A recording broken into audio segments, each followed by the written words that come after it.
Good morning, everyone. This is J.B. Hixson with NBW Ministries, proclaiming the clear, accurate, and urgent gospel message, coming to you from my studio beneath the sky, tucked away here under the tall timbers of Colorado. A bright, sunny Wednesday morning, January the 24th. Still a bit cold, but nothing like what we have had.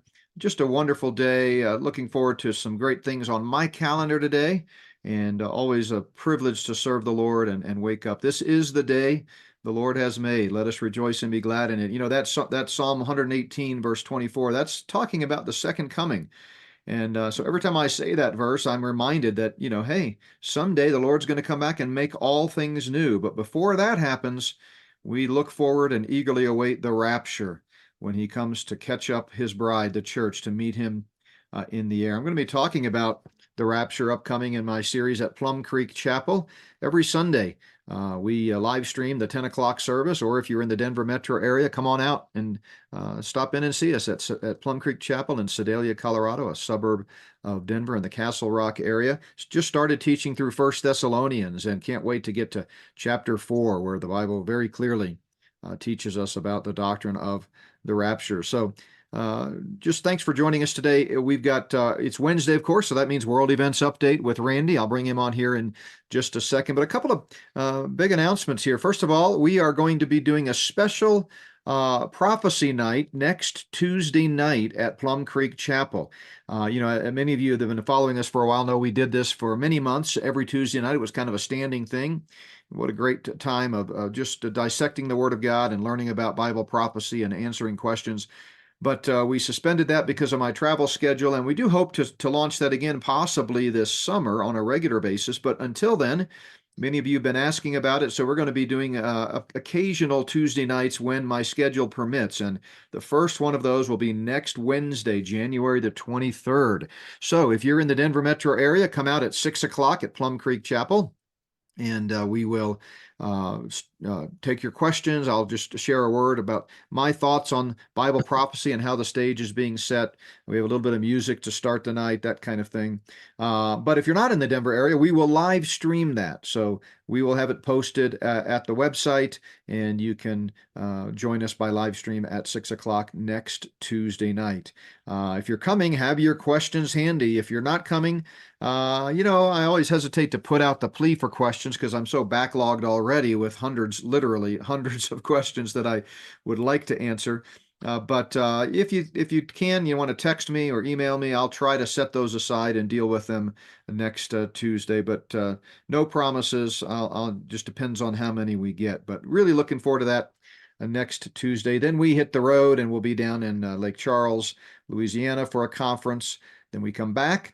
Be back in our home church for a couple of weeks at Plum Creek, and then we hit the road for our big trip as we will be speaking 3 times down in the Southeast over 3 consecutive weeks, including the Prophecy Watchers Prophecy Summit. I had Mondo Gonzalez on yesterday. I hope you caught that great discussion about the mystery of the 10 Kings, and we also talked about the upcoming conference and some of the speakers that will be there with me in Orlando. So you can check that out at prophecywatchers.com. It's not too late to sign up. Mondo said they are just about sold out of in-person tickets. But what's cool is for $75, Prophecy Watchers will sell you a live stream ticket that allows you to see every one of the sessions. There's 18 speakers. I believe there's 16 or 18. Anyway, and then for the next 6 months, you can watch them at your leisure, so you don't have to be in front of your screen at the precise moment when the person is speaking live. So either way, the live stream ticket or the in-person ticket, get them quick because they are going fast. On Monday, we had Dr. Andy Woods on. What a great discussion that was, defending the pre-trib rapture against the pre-wrath rapture view. And he just did a great job, as he always does, of kind of breaking down some of the obvious weaknesses of the view. And so both of those are posted. Monday was Andy Woods, yesterday Mondo Gonzalez. Tomorrow we've got Lucas Doremus back on after several weeks of absence. And we love Lucas, just such a great man of God. And he's going to be talking about the enticing illusion of quantum computing. Is it really the panacea that the elite think it is? And then on Friday, we've got Brad Maston back on, Fort Collins Bible Church. He's going to be talking about Christians and the things of this world. So that will round out the week. As always, check us out at notbyworks.org. And then the other announcement I wanted to make was we're going to be having our next Premier subscriber Zoom session with a mystery guest yet to be determined, but we bring in one of our podcast guests to take questions from our Premier subscribers, and that is scheduled for February the 15th on a Thursday night. We'll say more about that as we get closer. But it's just an opportunity to remind you that our Premier subscription comes with a lot of value add, a lot of free content that is not available to the general public. And of course, you also get the video versions of our podcasts like the one today. So every day when you listen to the podcast, if you'd like to see the video recording of our discussion, Premier subscribers have access to that on the Premier subscription page. So give it some thought. If you're interested, check it out at notbyworks.org. It's a small monthly fee, and you can cancel at any time. All right. Well, for our verse for the day, again, it's it's a world events update, and so we're always talking about setting the stage and geopolitical events, military events, all the goings on in the world that seem to be showing us just how out of control things are from man's perspective. But of course, it's all falling together from God's perspective as we eagerly await the return of our Lord. But I was in Psalm 118 early this morning, got up earlier than usual. And that's a great psalm. It's a messianic psalm talking about the return of our Lord. I just quoted verse 24 a moment ago. This is the day the Lord has made, which is talking about the day that Christ comes back to inaugurate the kingdom. But earlier on in that chapter, we read this beginning in verse 5. I called on the Lord in distress, and the Lord answered me and set me in a broad place. That concept there of a broad place is meaning basically total freedom to move about without constraint or without fear, kind of exposed yet fearless and confident because God is with you. Obviously in the ancient times when you were in battle, you would find places to hide out in the thicket or hide at the top of a mountain or be in a place where you're not vulnerable. But with God on your side, you can go right out into the broad place and move about freely. He goes on, the Lord is on my side. I will not fear. What can man do to me? The Lord is for me among those who help me. In other words, the Lord is working through other people to help us and protect us and provide for us.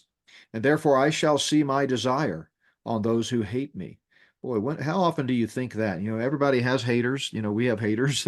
The more exposure we get out there in social media and in the different prophecy world, there's always folks that just feel compelled to make comments and be negative, and it's just nice to know that someday, maybe not so much on those who make critical comments on social media. Hopefully, they're just have bad taste and they're not being kind. But as far as the real haters of this world, the real enemies of Christ and God and all that is good, those haters, the real serious haters, their day's coming. And this psalmist says, I shall see my desire on those who hate me. It is better to trust in the Lord than to put confidence in man. It is better to trust in the Lord than to put confidence in princes.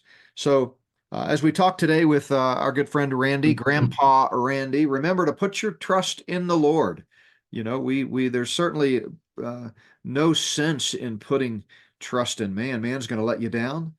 Even longtime friends will let you down. People that you thought were allies will turn out to be enemies. This is a crazy, mixed up, upside down, topsy-turvy world where Satan is the prince and the power of the air. He's the God of this age, and the whole world, the Bible tells us, is under his sway for now. But one day Christ will come back triumphant and tread the winepress of the wrath of Almighty God, and he will make all things new. So that's where our focus needs to be. That's where our faith needs to be. Yet we don't want to be ignorant and naive and stick our head in the sand. We want to be awake and aware and pay attention to what's coming, lest we get swept up unnecessarily in some of the enemy's tactics. So, Randy, I know it's been a week. Great to see you again. Thanks for making time for us. And, be gentle with your news today. Be gentle to us, all right? Well, then we should just go ahead and conclude right now. All right, everybody. Thank you for joining us. Have a nice day. No, I mean, you're always gentle, but you can't help the news. The news is what it is, right? That is exactly right. I don't make it up. I just report it. And I got to tell you what, for anybody that this really freaks out, I want you to understand when I'm looking through this what it's like, because it gets worse and worse and worse. And you're going, what can I tell them? What should I tell them? Do we want people jumping off the roofs yet? Or, how are we looking at this? Yeah. But anyway, I can honestly say today there is something for everybody. So we'll just start right out. Let's go back this summer to the Lahaina fires. I have been looking at this now for what, 6 months, I believe. Wasn't it July, I think, when this happened? That's what All sounds. right. Um, I haven't been there, but I've looked at all the information I can. I don't think you had a directed energy weapon or anything like that that caused the damage. What I think, and it really became pressing, very more likely when I'm looking around at the local areas. About a week and a half ago, the city of Colorado Springs had a fire and an explosion. Now, the news company that was reporting it had filmed everything, but the sheriff's office wouldn't let them show the beginning of it. Well, I just happened to find me a piece of that. And let me tell you what it was a balloon with an incendiary device on it. It basically floated right to where they wanted it to go, and ignited the fire. There was very little of the balloon or the incendiary device there. And so I'm looking, now Colorado Springs in the last few months has had exploding manhole covers. They've had 3, I believe, train derailments. So we know something's going on, whether it's gang, terrorist, whatever, maybe it's happenstance, who knows. But then I started looking at Lahaina. I looked at all the fires. I looked at how some places right in the middle of a bunch of buildings that weren't burnt, there was one that was. And I started looking around where the fire started, how it migrated, and it would work perfectly if they dropped the balloon right onto that property. Not saying that they selected it on purpose, but if they just let a bunch of them go, let them go wherever they wanted to, it would have started a massive fire, no doubt about it. And that would account for why certain areas are burnt, certain areas are not. Remember, there was a very high wind that night. There was some rain, all kinds of stuff. But the more I'm looking around, I don't see any aircraft or any ships that shouldn't have been in the area that are listed. Could be some, of course, that snuck in, but it makes much more sense, especially around Lahaina, when we know that there is a big fight going on between developers and owners. They want to take that area over. They wanted it out of the way so they can increase their holdings, make it a nice resort. And I got to tell you what, after looking at everything that I put together, the incendiary devices on the balloons, they could have let go with 100 of those, 10 of those, or whatever, because 911 did not work. All right. People couldn't escape from where they're at. We had a major conflagration of a fire that is not normal. Normally it starts and it moves along at a certain pace in a certain way. Here we had multiple instances of where the fire started. They're not necessarily in the same area. There are some that went back into the mountains. There were some right down by Lahaina.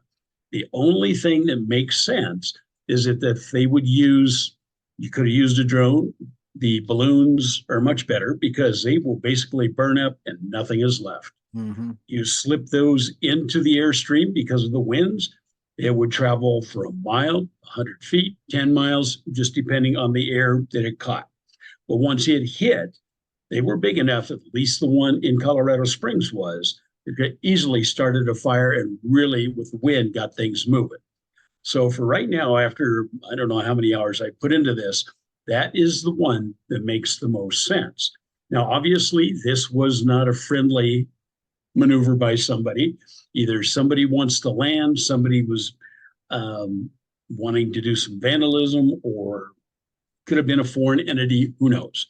But for right now, that is the one that makes the most sense. Yeah, and let me chime in here on what I've talked about before, the abnormalcy bias, which is a phrase that I've coined to kind of refer to the fact that those of us that study the grand conspiracy, the Luciferian conspiracy, we tend to sometimes think everything is connected to that, and every fight and every strange occurrence is always part of the Luciferian agenda.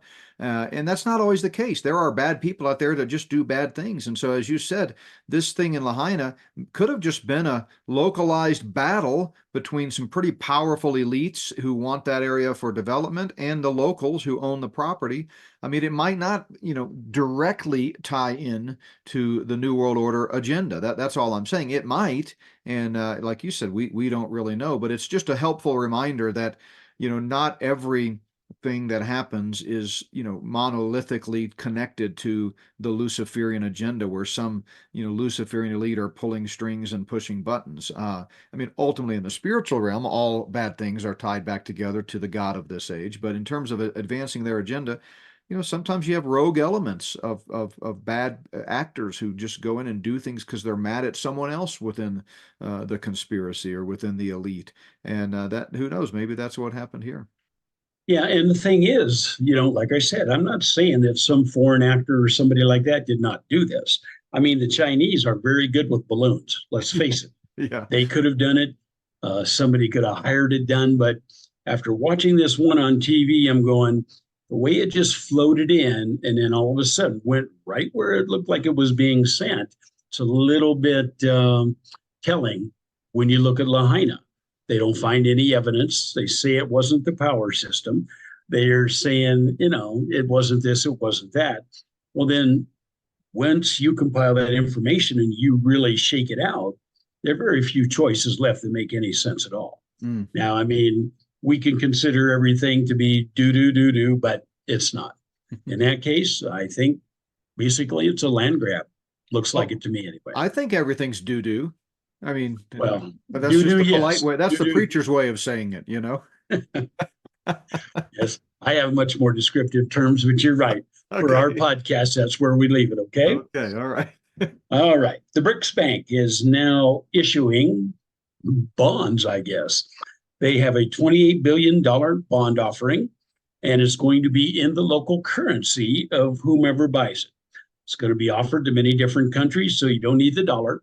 Just bring in your own homegrown currency. They'll take that, and you can start buying the bonds. Now, if you don't think that is kind of ominous for the United States, think about it again. They're not using dollars, using local currency. They are pushing us out of there. Now, the Chinese are desperate, though, because their property rights, their property values, every part of the economy is going to heck. Now, a lot of people are saying, the Chinese, they've got too much on their mind. They're not interested in a war. I will tell you right now, when Xi Jinping said a little over a year ago, 18 months, that is what he meant. So you will see them moving soon. And as we go through some of this, you'll understand why. But the game is on, and it's only a matter of time.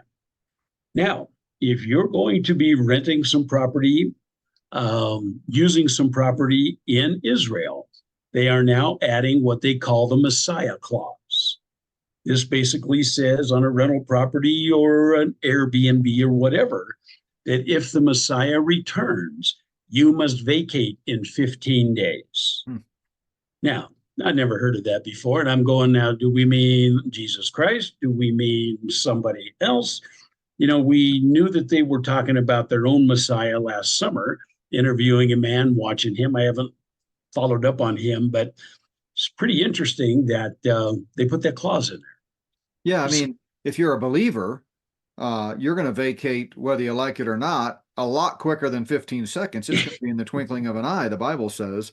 That's But right. I think there's a whole group, as I've talked about with folks like Dr. Randall Price and Tom Hughes and others, of Orthodox Jews who are not believers. They've not believed the gospel. They've not trusted in Jesus Christ and Him alone for salvation, who think either the Messiah is already here, or they have a candidate for the Messiah, or they're waiting and watching for the Messiah. So coming from a sort of an unbelieving perspective, I could see why they might put that in there. But it's very interesting. It just shows that from a lot of different angles, people are thinking about end times apocalyptic type stuff.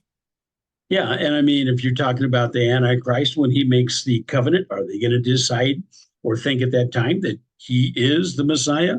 I don't know what they're going to think, but it's interesting that clause is in there. Never heard of any such thing before. Now, my favorite gentleman in the world, Mr. Zelensky, is up to his usual shenanigans. In the Ukraine, they have lost about 500 to 600,000 soldiers. Now, the Ukrainian government gives to the widows or surviving children a death benefit. All right. Basically, if their spouse, father, whatever, mother is killed in the line of action, they get a death benefit. If they are injured in the line of action, they will get a benefit also. Now, for some reason, the Ukraine announced the other day that they have 24,000 missing soldiers. Now, some of the journalists over there found out where they're putting them. They're in mass graves. Hmm. The identity for those people are taken off. They're put in mass graves, never to be seen again. And the families are being told they were lost in action. We have no idea where they are at this time. So they saved paying out the death benefit to 24,000 families. Now, a lot of those families are pushing back, saying, we want to see the bones, we want to see something, because frankly, we don't believe you. And I think that's very wise on their part. But it just goes to show you how far some of these governments will stoop. There is nothing they don't think of and nothing they won't apply if it helps them. Didn't I see something in the news today about a Russian transport plane crashing that had a high number of POWs on it? Yes. Were those Ukrainian POWs, I assume? Those are Ukrainian, and Russians are saying the Ukrainians shot the plane down. Now, I don't know who shot them down, but there were 60 or 65 of them on there. They are all deceased, and kind of wonder if anybody will get the remains or whatever to the families there. Now, I noticed that the United States dispatched 12 C-17s last night with troops. It's the Rapid Reaction Force out of Fort Bragg. I saw them taking off, but I couldn't track them because they turned the transponders off. I don't know if they're going to the Middle East, if they're going to Europe, where they're going, but they are on their way somewhere. All right. I heard this morning from a source that the container ships, the large container ships that you see leaving the United States for at least the next month, most of them will be carrying ammunition, communication, and weapon systems. They will not be carrying any other kinds of products. These are being shipped to the war zones, and this way we can resupply in a fairly quick way what we're almost out of and what we're using a lot of. Last night, NATO said we're going to spend $1.2 billion on hundreds of thousands of rounds of 155 millimeter shells. So looks to me like they plan on being there for a while. On another note, the Soviet Union has what is called the perimeter system. And basically what it is, they have sensors around the Russian area, the entire country, that will sense a nuclear detonation. If they sense a detonation, they then attempt to hook up and determine whether the Russian military leadership, president, whatever, are still alive. If they are not alive, this system will launch every nuke in their inventory. So they have not initiated that in the last 40 years, but it is up and running now. Part of it is called the dead hand, and the rest is just a perimeter system, but it has the capability to wipe out the world if indeed it does not sense any human there. Britain and Sweden are letting their citizens know that they believe they're going to have to start the draft again. Conscription is on the way. The Europeans are planning on doing something, although I don't think Putin really wants Europe, the Balkans, any of that area, but they're getting ready for it. So in the next couple of weeks, watch very closely what's going on there, because the Russian missiles in Belarus have now had their nuclear warheads installed. as well as the missile systems in Kaliningrad. There are 750 nuclear weapons there that, since Kaliningrad is basically a little island with no outlet to Russia except the um, Suwalki Road or whatever it's called, they could be attacked, they could be surrounded in a hurry. But if they are, they have 750 nukes to let loose before that happens. So things are definitely stepping up. My next question. On October 7th, we saw the carrier groups leave the United States coast headed for Israel. At that time, we had mentioned there were two carrier groups, believed it was the Eisenhower and the Ford, that left immediately. 2 weeks later, the John F. Kennedy left. Had no planes on it, anything like that. But my Navy source says that's normal. They land the aircraft after they leave, and they disperse the aircraft to an airfield before they come into harbor. My question is, I have tracking information. I have a company that tracks the carriers where they're at all times. The John F. Kennedy cannot be found anywhere. It is not returned to port. It doesn't show listed in any theater of war. My question is, where is the John F. Kennedy? What does it have on it, and what is its purpose? Because you don't put a carrier task group out there and it just disappears. From what I've heard, the aliens haven't taken it. They haven't sank them all. So it's out there up to something, but we have no idea what it's up to. And that always makes me a little nervous. It's like, how do you keep 10,000 people quiet so that nobody knows where that's at? And why doesn't anybody ever mention? So in the next few weeks, I'm sure it's going to be abundantly clear what it's doing. I have a feeling it's not going to be something we're going to enjoy. Well, maybe a lone gunman used a magic bullet to make it disappear or something. That could be, or That's happened to JFK before. maybe a bullet sunk all of them, right? Yeah, there you go. But about as likely as Oswald killing Kennedy. Well, and the CIA, maybe they just put the CIA guys on there, went out and dumped it somewhere in the ocean. Who knows, right? Yeah, it's there with MH370. It's out there somewhere with it, There you go. Probably in Kaliningrad, right? Okay, so the military's really getting active, but we'll go into more detail on them in a minute. Let's talk about Mr. Trump. Mr. Trump, the United States military has already said that if he's elected, they will not allow him to have possession of nuclear weapons. They announced that on NBC. You can go back and check it. You can find it on a lot of different outlets. Now, my question is, how does the military tell a sitting president what he can do and what he can't do? Right. I always thought the military. Yeah, he's the commander in chief. Exactly.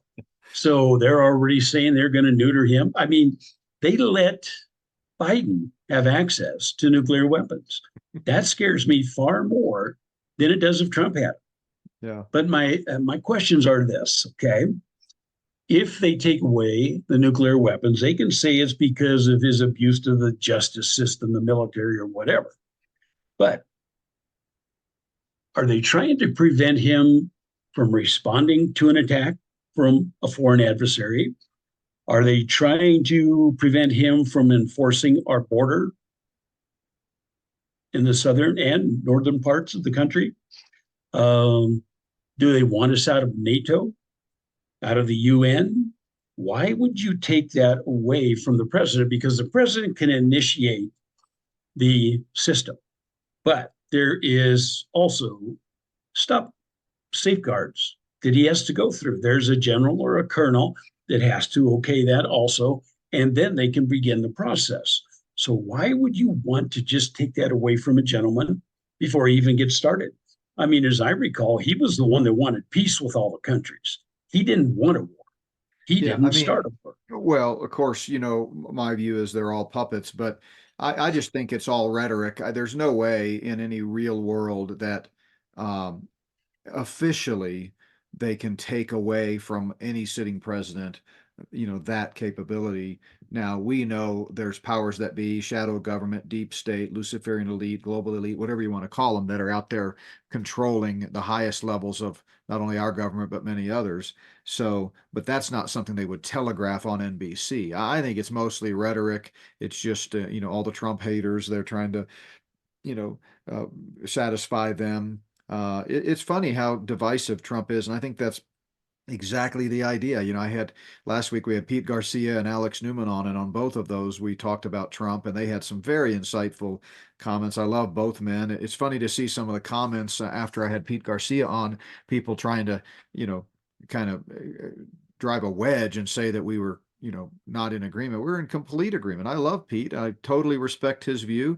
We had a very healthy, awesome discussion. You ought to go back and listen to it. He had some pretty insightful things to say. Same thing with Alex Newman. But both of us, all three of us, agreed that the goal here is to create, division and to create sides so that whatever happens in November, no matter who wins, one side's going to be so unhappy that they're going to explode. And that's what the Luciferian elite have been trying to do forever. I mean, you go back to the turn of the 20th century and some of the stuff that I've written about in my books, they wanted to bring down America. And the best way to bring it down is to have people kill each other, So I don't know. I have a hard time believing, no matter what they would say on public television, that they could, in any official sense, accomplish that goal of keeping the nuclear capabilities away from Trump. But I think they want that narrative to be out there just to, it's the same thing that when Kamala Harris was on one of the talking head shows recently, I think it was The View, and she just talked about how scared she was, and it just keeps her awake at night if Trump's going to win, and she's just so scared out of her mind. And, I think they're just putting those narratives out there to somehow subconsciously make people think, well, Trump must really be bad. He must really be a danger. And obviously, people know my fair and balanced view on Trump. I've written about it very extensively, cited sources. I'm not a Trump fan, but I don't think that he's the enemy the way the left thinks he's the enemy. But I don't think he's the answer and the way the right thinks he's the answer. I think they're all controlled. Well, I do too. And Kamala Harris, listening to her, it's like her brain is like a BB in a boxcar. Yeah. Bing, bing, bing, bing, bing, bing, bing, and nothing ever comes out of it, right? My Yeah. last point, and to your point that I was going to say, I could see them trying to limit his access to the nuclear weapons if they wanted us to absorb a nuclear strike or to prevent him from launching a nuclear strike. So that would play right into the Luciferians' hands if they want to get rid of America. If you cannot make a response, you're going to sit there and take a lumping. Now, I think there's enough discourse in the military. They're not going to let that happen. But we have so many woke generals, admirals, etc. Who knows? I mean, you can't trust them.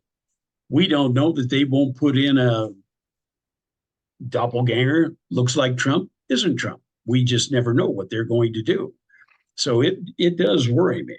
Now, before anybody gets too excited, there are a couple things that are going to limit what Trump can do. One is called the Insurrection Act of 1807, and that allows him to basically federalize the National Guard and to send in troops in the event of civil disorder or insurrection only.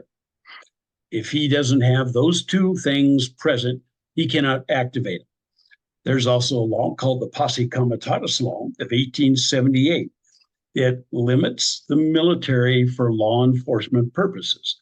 In other words, things are going to have to get really bad before they enter into the United States and perform any kind of law enforcement. So that's going to limit what Trump can do.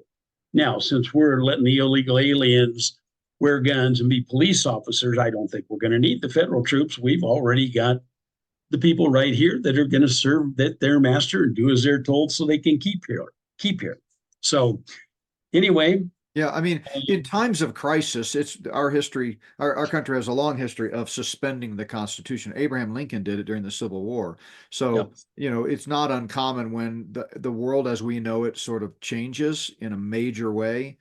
It's kind of like at that point, the Constitution goes out the window. It's not like they're going to be holding civil suits against, constitutional rights violations. It's, the people are just trying to survive. They're hiding out, hunkering down, Right. and so I think that's why I really believe that something major is going to happen in the foreseeable future, at least according to the Luciferian timeline. I'm going to be talking about that in Orlando, 2025, and the Luciferian timetable.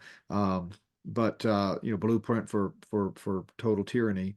But I think something major is going to happen to where it sort of removes the the defense or the outcry of, oh, you violated my rights. I mean, let's face it, they're already doing it, right? I mean, there's no question. Right. I've talked about Right. this a lot, that the Bill of Rights has been shredded. Just about every one of our the 10 amendments has been just shattered. They just do it with impunity. You know, which senator was it? I cite him in the book. Something like the the illegal we do immediately, the unconstitutional just takes a little longer. I think I'm butchering that quote, but it was something like that. In other words, they don't really care about the Constitution. They really don't. No, They don't. But on a massive global scale, or at least national scale, I mean, it's going to take something pretty big for them to get away with it. And I think that's what you and I've been warning about for some time. I think it's going to be something. I think it's going to be far greater than what we've ever talked about because I think they've pretty much got their act together and they're ready to hammer us. Yeah. Now, Representative Jamal Bauman from New York wants a $14 trillion reparation package for the blacks. He doesn't know how they're going to be able to finance it, but he would like to see each African American be paid $333,000, and they can pay it over a couple years if they want to. But he believes that that would take away a lot of the racial unrest, um, racial problems that we're supposedly going through. And I'm sure he'd be glad to be the one dispersing, if you know what I mean. Now, I don't know where they get these ideas. Where do you come up with $14 trillion? Are you Yeah. going to give it to them in pesos and wampum or what? It makes no sense. Yeah, and money is not the solution. Even if it was justified, it's not the solution.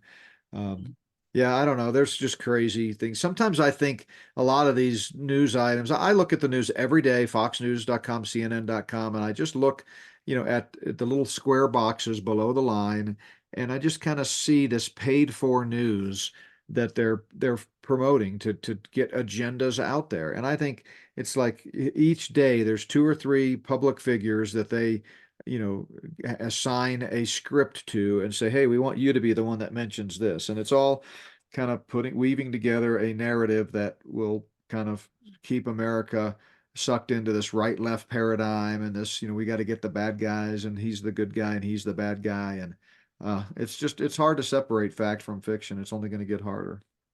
It is. In Israel, we constantly have the battles back and forth between Hamas, Hezbollah, Israelis, the Houthis, etc. But there are American bases in Syria and Iraq that we've talked about. The other night, the El Sadr, something like that, I can't spell it, pronounce it, whatever, air base was hit, and there were 80 Americans that were injured. 70 of those have traumatic brain injuries and had to be evacuated. Now, I don't know what Biden's doing by putting up with this, but I got to tell you what, I think he's going to either have to withdraw the troops or let's get serious about defending these guys. It's ridiculous, so we let them out there for cannon fodder. Over the weekend, I don't know if this is God telling us something or what, but we had one of the military bases pretty much, and it's in the Marshall Islands, pretty much destroyed by winds and water. They have photos of the water coming through, demolishing buildings, going through the doors, sweeping people away. As we mentioned before, there's 25 bases we're trying to rehabilitate, to reuse, but this one's going to have a setback because it just destroyed it. It's amazing how much the hurricane winds and all that water damage it can do, but we were not prepared for that. The Israelis continue their attack. Hezbollah has basically been increasing on those attacks. Hamas, Israel offered them a 2-month treaty or cease in operations if they would return the hostages. Everybody's trying to push Israel into doing this. It sounds like a great idea, but the commander of the Hamas said yesterday, we're not interested in a truce. We want the complete destruction of Israel. Mm. The fighting will continue. So there's nothing really that the Israelis can do. They're being attacked from multiple sides. They have enemies all over the world. What used to be allies are now becoming their enemies, trying to get them to stop. Joe Biden has made the mention that he wants a two-state solution and he wants the hostilities to cease. And he makes it in a threatening way, in that if they don't do it, he might just withdraw aid. And that would not surprise me in the least, not at all. So now, some of the top Hamas individuals that have been captured and not killed basically gave two reasons what the Hamas war was about. It was about trying to keep the Israel-Saudi Arabia treaty from coming to fruition and having peace in the area. And they also said that it was to stop the Israelis from slaughtering and sacrificing the red heifers and beginning the building of the third temple. Now, you don't hear that from our news. They don't cover anything like that. They don't say anything. But I have a really good source that was there during the interrogation. And he said, all of them said the same thing. So if you think that Bible prophecy as far as Israel goes is not important, stop and think what they just said. They're looking at a completely different aspect than we are. We're looking at the economies. We're looking at oil. We're looking at this. And they are basically boiling it right down to their religion and what they're afraid is going to happen. Satan knows things are getting close. But once those red heifers are sacrificed and the temple is being built, then he's got a timeline of how much longer he has. So I don't know if anybody else has been bringing this out yet. Prophecy Watchers, I believe, talked about it a little bit the other day about the red heifers, but not the other. So it'll be interesting to see if they all come by the same information. All right, moving right along. Okay, if you gentlemen are depressed, if you're sad, if you need to speak to somebody, we now have an answer to your problem. Her name is Lexi Love. She is AI, she is digital, but for a 4-minute charge, she will talk to you, she will comfort you, she will tell you all the good things you ever wanted to know. Now, she's only been out a couple months, but she has made $30,000 a month so far, and so far is averaging 20 marriage proposals a month. And she's on the screen, and that's all she does.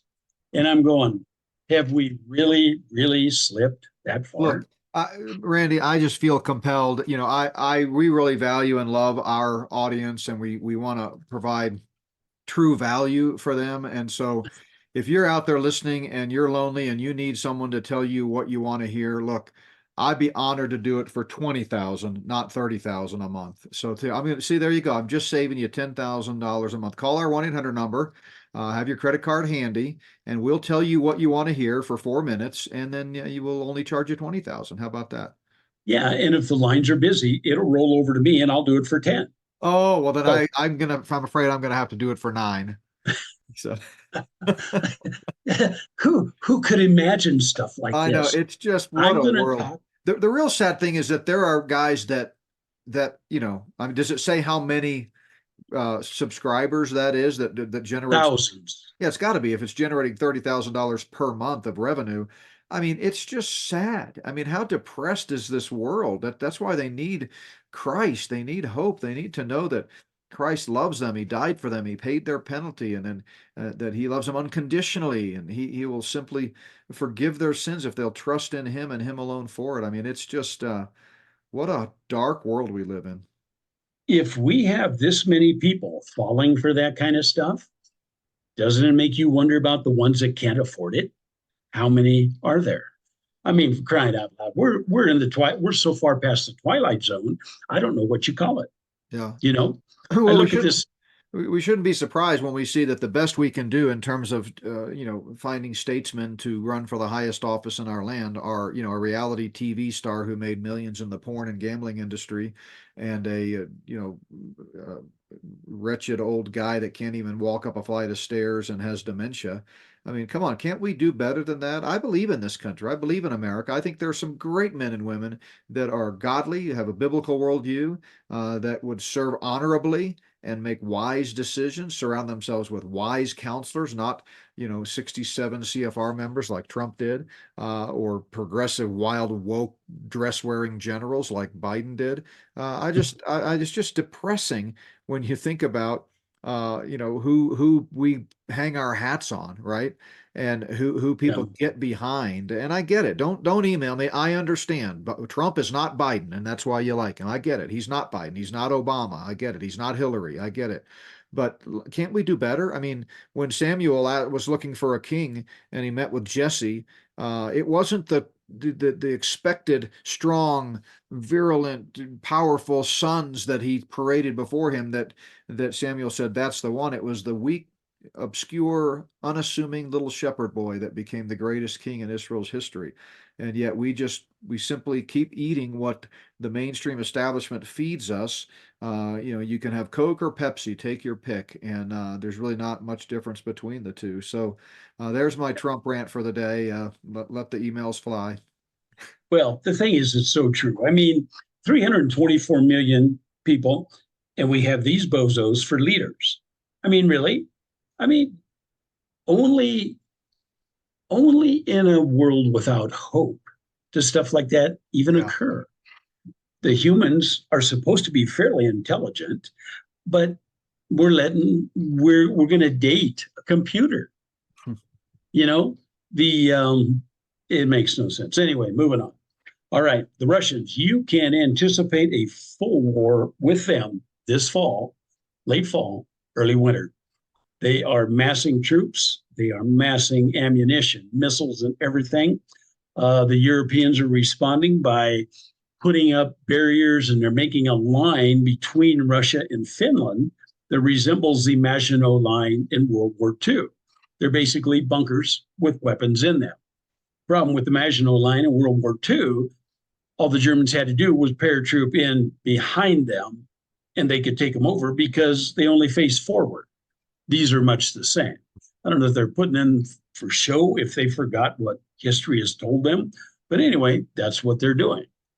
Now, the Admiral Bob Bauer from NATO, a couple of generals, and a couple of preppers, and a couple of, what are they, senators, I think, are saying, get your supplies now. Get them now. They're going to have interruptions of the food supply. They expect things to get very dire here starting anytime February on. Well, we know Russia is going to be completing their attack on the Ukraine. They're going to step it up 1st of February. They've already said it. They're already doing it. The IAEA is not being granted access to the number 6 reactor at the Zaporizhia nuclear plant. Unfortunately, they can't get on the roofs and they can't access that. They have no idea what's going on. Could be getting ready to have a nuclear event. Who knows? Our little Korean friend has developed, with the help of the Russians, I'm sure, a nuclear torpedo / drone similar to the Poseidon of the Russians. This thing is huge. This thing could decimate the Navy if they were in port.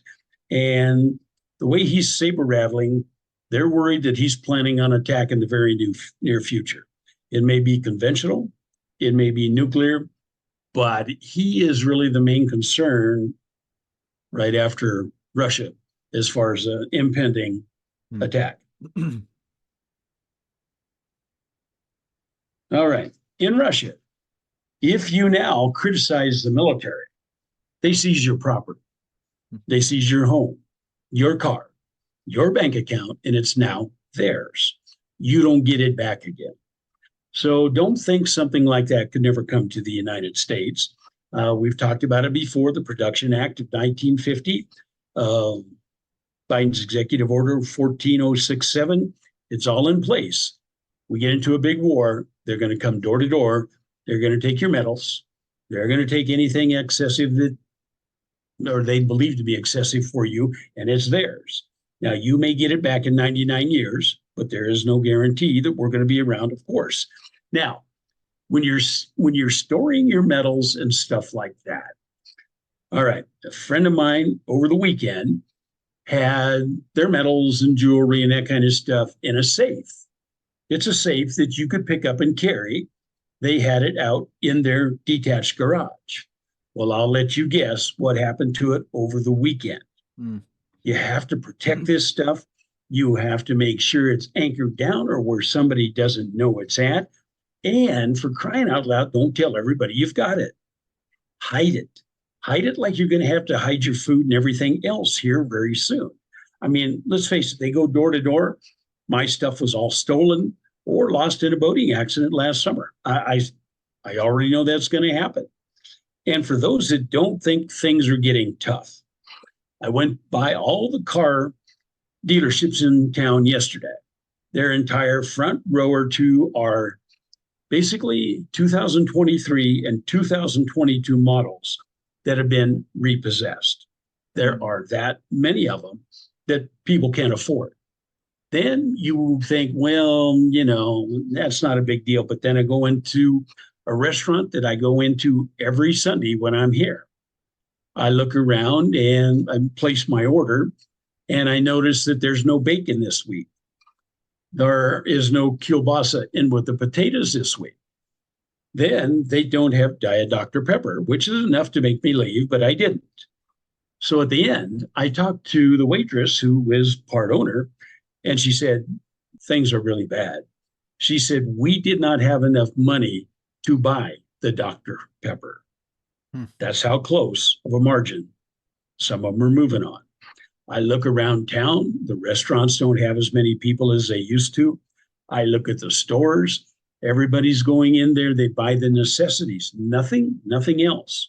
They have their calculators, getting it down to the penny.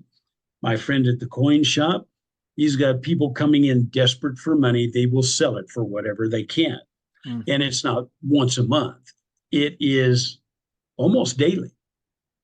They got to get the money. They've got to make their payments. They're falling behind. So that means their savings are gone. Their credit cards are maxed out, and they're at the end. And this is a small town of 19,000.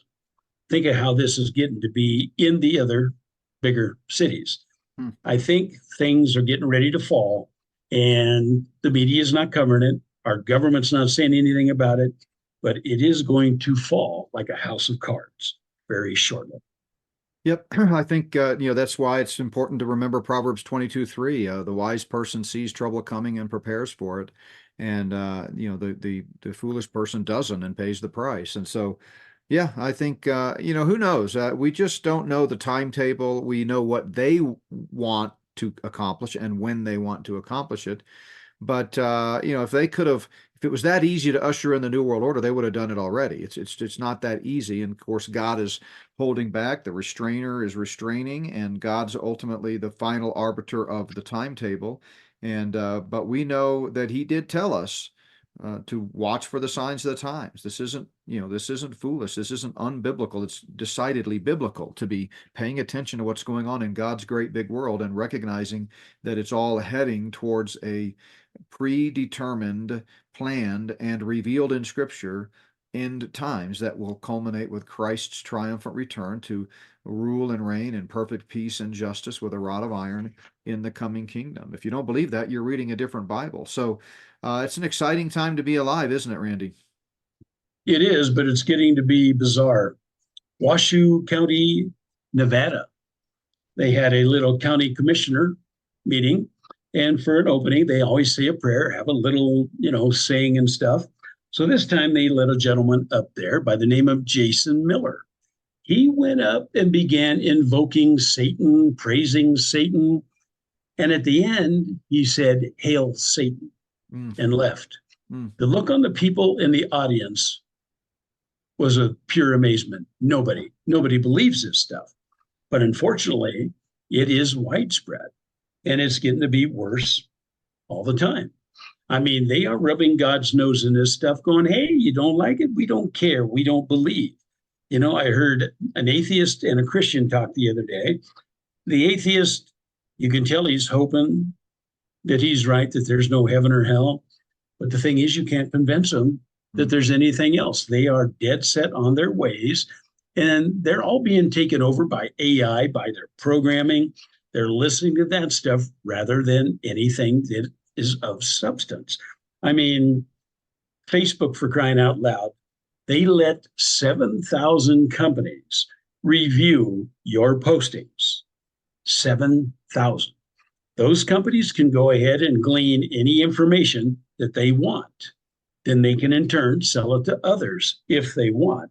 Now, you know, okay, that's Facebook. I'm not surprised, but we go to Amazon.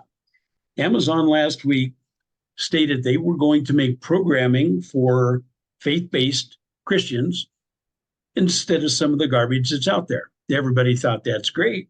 But the next day, they announced that they're going to be televising the Has Been Hotel. It's an adult-themed, basically daughter of Lucifer, princess of hell program that's going to get into the occult. And I'm going, so you got to keep everybody happy or what? I mean, they do it with total disregard for everybody. I don't know. You know, it gets to the point where you think it's hopeless. And the last thing I really want to go over are the BRICS and some of the stuff going on there. All right, the BRICS had the original 5 members, and then they also had, I believe, 6 more come on at the first of the year. Now they have 40 more that have applied, and there are 14 of them they think will probably get in. Now, that's going to give them an up on what denomination currency, on everything that's going to be taking place. They're going to devalue the dollar into nothing just as fast as they can. These additional members will be accepted on October 24th. And our friends, the Russians, are actually hosting that little get together. So, you know, with Putin being reelected, he hopes in March, this going on, the Russians have to accelerate things to make it look good. The Chinese have to assist because they're in dire straits too. The only hopeful point is that Saudi Arabia will jump out. They've started saying, we didn't agree to be in it. We were interested, but we didn't want to join. And they're destroying all of the documents to show they actually signed up for it. Now, is that because we're basically saving their bacon in the Middle East right now? We're preventing Yemen from attacking the oil fields in Saudi Arabia. There is no doubt about that. The United States pulls out, Saudi Arabia has nothing left. So if you were wondering if the Psalm 83 war, the Gog Magog wars are coming, sit down, do a little research who's in one, see who's being affected, and it's like a roadmap. The Psalm 83 countries are all in place right now. Yeah. So, by the way, since we've been talking, Fox News has reported that a U.S. destroyer intercepted Houthi missiles that were fired this morning at a U.S.-owned container ship. So yeah, there's stuff going on every day. We need to pray for our men and women in the military who are defending our country and fighting on our behalf. And then speaking of BRICS, so what do you make of Argentina backing out? Well, you know, I thought their new leader, kind of wondered about him. I do believe, though, he is a woke Luciferian right out of Davos. I mean, he basically is going along with a lot of that stuff. I had hopes for him. I hoped he was completely different. He was going to really do something. I don't blame him for getting out of BRICS, because if China and Russia are going to be the ones leading that, they're going to guide it to whatever benefits them, not everybody else. So it's going to be interesting watching them through the next few months. One other thing, you can now buy nuclear batteries. They are made by Arcan Light. They're only in really small wattages right now, but they want to increase that. And when I'm thinking, what do they cost? And how do you dispose of them? Because they'll have a half-life of 1,000 years, for crying out loud. That's what we need, more crap to dispose of, right? But they will be available later in 2024. And don't forget the turbo cancers. I've had numerous friends develop tumors that have exploded in a matter of weeks. And the doctors are going, we can't explain that because that's not how it normally happens. So I don't know if it's COVID vaccine related, if it's something else they're dumping into us, but well, plenty to talk about as far as COVID next week when I get some more information. Well, Randy, as always, some pretty interesting information. Several things that I hadn't thought about or hadn't even heard of. Um, but yeah, I mean, it's interesting how things are playing out. Some of the things we thought by now we would be experiencing, we aren't. Some of the things that we never dreamed we'd be seeing, we're seeing. It just shows you that Satan is the author of chaos and confusion, and his Luciferian co-conspirators on earth, they want to destroy so they can build back better. They are moving at a pace that, like I said earlier, sometimes is slower than we think. That's the whole abnormalcy bias. We tend to think the sky is falling and it's going to hit the ground tomorrow. But make no mistake, the sky is falling. That's what the Bible teaches us. Things are getting worse and Yes. worse. 2 Timothy 3:13. They will reach an unprecedented state of chaos, after the rapture. But there's no biblical guarantee that we won't already be in some form of a one world system even prior to the rapture. I encourage folks to listen to my discussion with Mondo Gonzalez yesterday about the mystery of the 10 kings. Fascinating stuff as you really dive into the scripture and look at the meaning of words and see that this is much more complex than what Bible prophecy teachers have been inclined to think through the years, because we interpret Scripture through the lens of our cultural setting.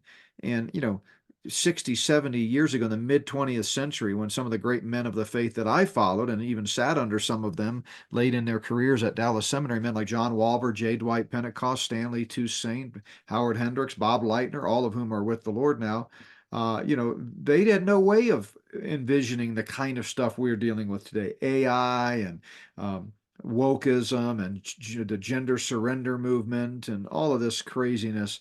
So, it sort of gives a different light on how some of these prophecies in Scripture might be fulfilled. And so that's why we do what we do. That's why we give these world events updates to kind of cover the gamut of geopolitical things, wars, battles, medicine, behind the scenes things, satanic prayers. Can you believe that, Randy? I mean, No, that's not new. We've had examples of this going back decades of, certain woke communities, even before they called it woke, just allowing out of the fairness concept of we get a Christian preacher to pray before our meeting, we got to allow a Satanist, that kind of a thing. So it's not completely unheard of, but now it's just becoming more and more common.